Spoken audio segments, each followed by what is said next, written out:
YouTube channel YRS class में एक बार फिर से आप सभी लोगों का बहुत बहुत स्वागत है। दोस्तों, इस वीडियो में कक्षा 10 विषय भौतिक विज्ञान, दोस्तों भौतिक विज्ञान में जो आपका विद्युत पाठ है, इसमें जितने भी अतिलघुत्तरी के महत्वपूर्ण प्रश्न हैं जो एग्जाम में 2 नंबर के लिए आपसे पूछे जाते हैं, मैं आज इस वीडियो में जितने भी महत्वपूर्ण प्रश्न हैं उन सभी प्रश्नों को अच्छे तरीके से हम बताएंगे। दोस्तों, प्रश्न नंबर 1 आपके सामने कह रहा है, विद्युत परिपथ का क्या अर्थ है? विद्युत परिपथ का क्या अर्थ है?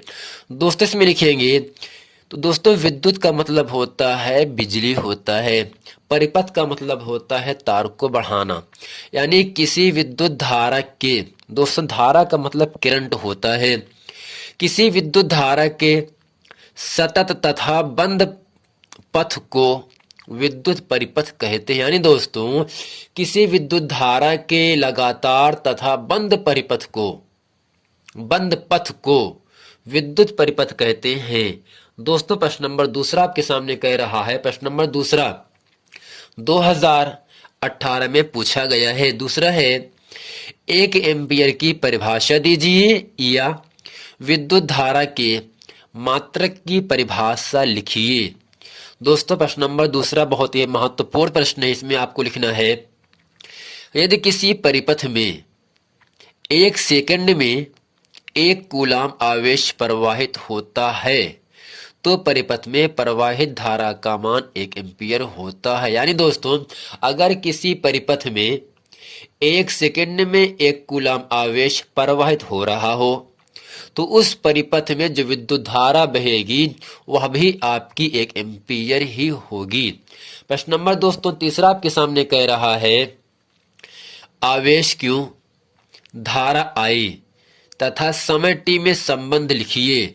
जैसा कि दोस्तों प्रश्न नंबर 3 2013 में पूछा गया है। आवेश क्यों, धारा आई, समय t में संबंध होता है, जिसे दोस्तों हम क्या कहते हैं, आवेश क्यों बराबर धारा गुणे समय। अर्थात आवेश क्यों बराबर होता है धारा गुणे समय। धारा को दोस्तों आई से लिखते हैं जबकि समय के दोस्तों टी से लिखा जाता है। अर्थात दोस्तों यहां से क्यों बराबर होता है, आई इंटू टी होता है। प्रश्न नंबर दोस्तों 4 आपके सामने कह रहा है, 1 इलेक्ट्रॉन पर कितना तथा कैसा आवेश होता है। दोस्तों आपको याद रखना है, 1 नंबर के लिए 2 नंबर के लिए आपसे एग्जाम में पूछ सकता है, 1 इलेक्ट्रॉन पर कितना आवेश और कैसा आवेश होता है।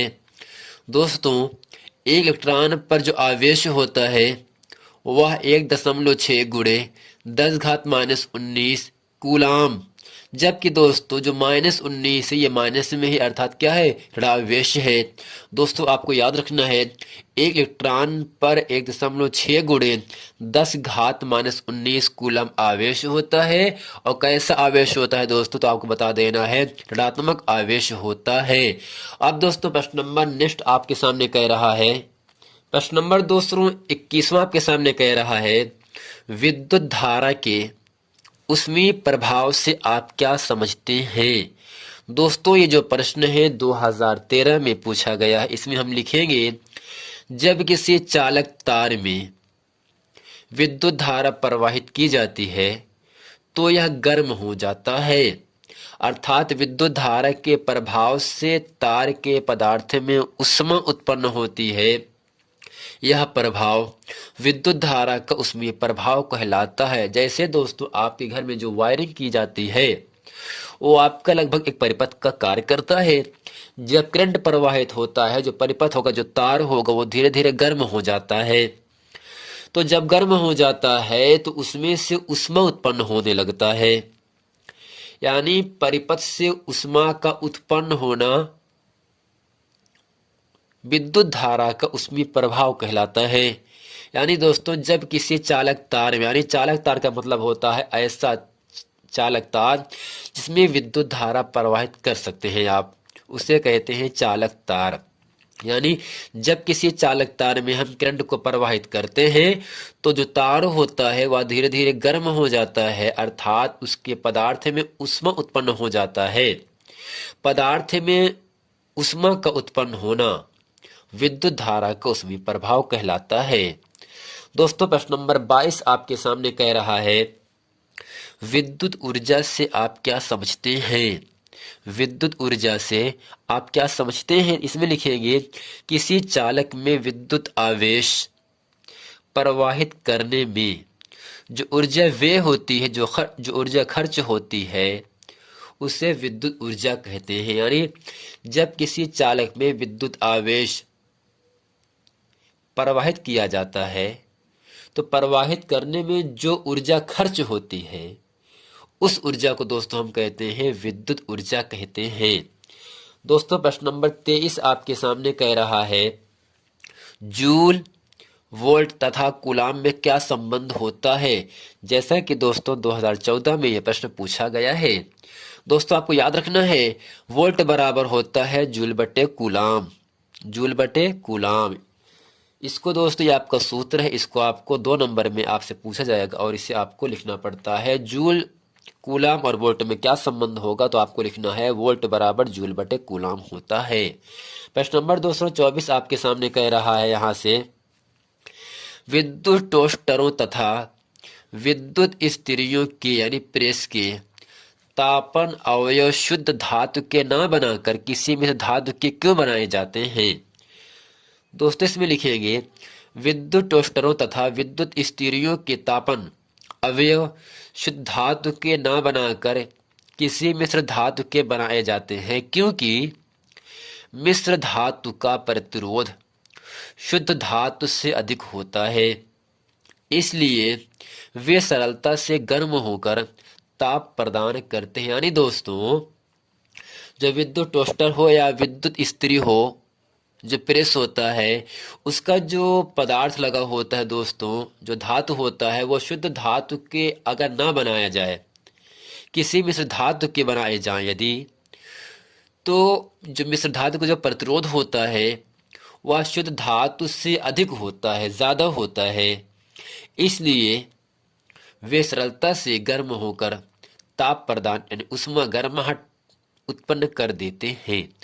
दोस्तों प्रश्न नंबर 25 आपके सामने कह रहा है, विद्युत हीटर बनाने के लिए किस पदार्थ के तार को प्रयुक्त करना चाहिए तथा क्यों? या नाइक्रोम के तार के तंतु का उपयोग विद्युत ऊष्मक में क्यों किया जाता है? दोस्तों विद्युत हीटर का मतलब आप जानते हो, आपके घर में हीटर होगा जिस पर खाना बनाया जाता है।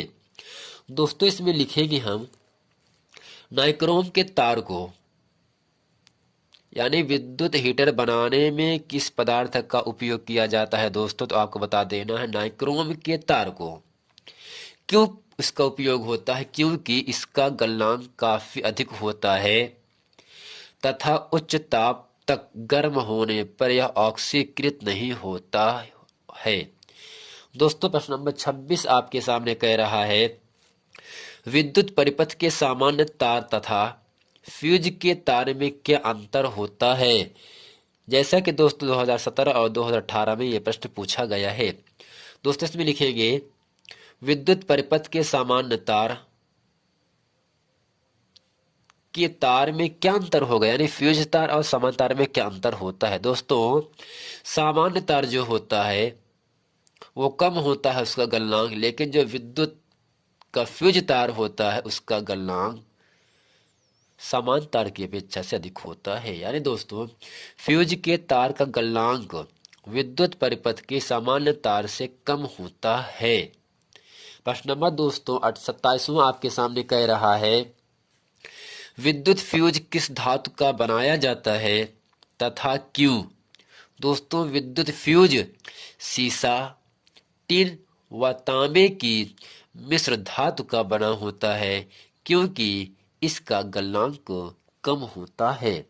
दोस्तों उम्मीद करते हैं इस वीडियो में जितने भी विद्युत से संबंधित प्रश्न हम अच्छे तरीके से आप लोगों को बताए हैं, ये सभी प्रश्न एग्जाम की दृष्टि से बहुत ही महत्वपूर्ण प्रश्न हैं। आप इन सब प्रश्नों को अच्छे तरीके से पकड़ बनाए रखिएगा ताकि एग्जाम में आए और इसे आप अच्छे तरीके से कर सको। मिलते हैं दोस्तों नेक्स्ट वीडियो में, तब तक के लिए थैंक यू।